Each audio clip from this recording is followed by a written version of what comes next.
আমরা বিয়ান বিয়ান শিখালাম ভালো লাগনি স্যার আমরা। আসসালামু আলাইকুম প্রিয় দর্শক, সবার কি অবস্থা? হাজির হয়ে গেলাম দীপ্ত টিভির নিবেদিত মাশরাফির জন্য নাটকের 887তম পর্বে কি ঘটতে চলছে তার অগ্রিম খবর নিয়ে। এই পর্বে আপনারা দেখতে পারবেন এবার আয়ানকে দেখা যাবে সে গায়ে হলুদের অনুষ্ঠানে বসে এদিক ওদিক তাকিয়ে মনিকে খোঁজ করবে, কারণ মনিকে কোথাও সে দেখতে পারবে না।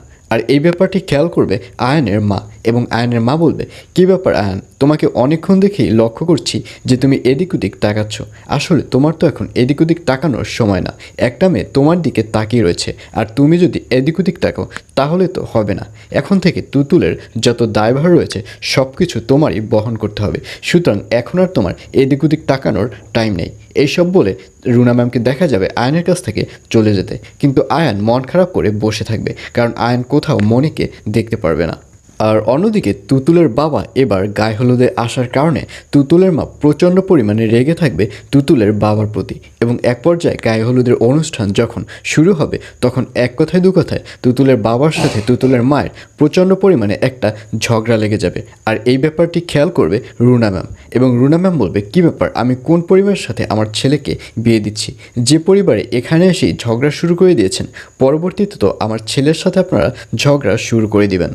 আর অন্যদিকে চেয়ারম্যান স্যারকে দেখা যাবে সে এবার দাদাভাইকে নিয়ে তার অফিসে চলে যাবে, এবং তার অফিসে দাদাভাইকে বসিয়ে রাখবে, এবং এক পর্যায়ে চেয়ারম্যান স্যারের যে উকিল রয়েছে সে পেছন থেকে দাদাভাইকে বলবে, কী ব্যাপার, আপনি কে?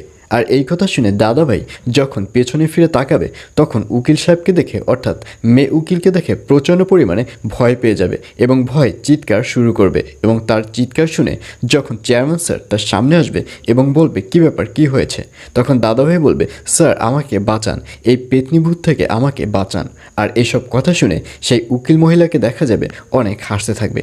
তখন চেয়ারম্যান স্যার বলবে, শান্ত হন, এ কোনো ভূত পেত না, এ হচ্ছে আমার উকিল, এই আপনাকে সব কিছু বুঝিয়ে দেবে, কিভাবে কথা বলতে হবে, কোন কথার পরে কোন কথা বলতে হবে, সব কিছুই উনি আপনাকে বুঝিয়ে দেবে, দয়া করে ওনার কথাগুলো আপনি শুনুন।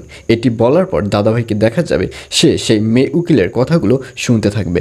আর এছাড়াও থাকবে আরও আশ্চর্য সকল ঘটনা। সুতরাং সবাইকে মাশরাফির জন্য নাটকের আগামী পর্ব দেখার আমন্ত্রণ রইল।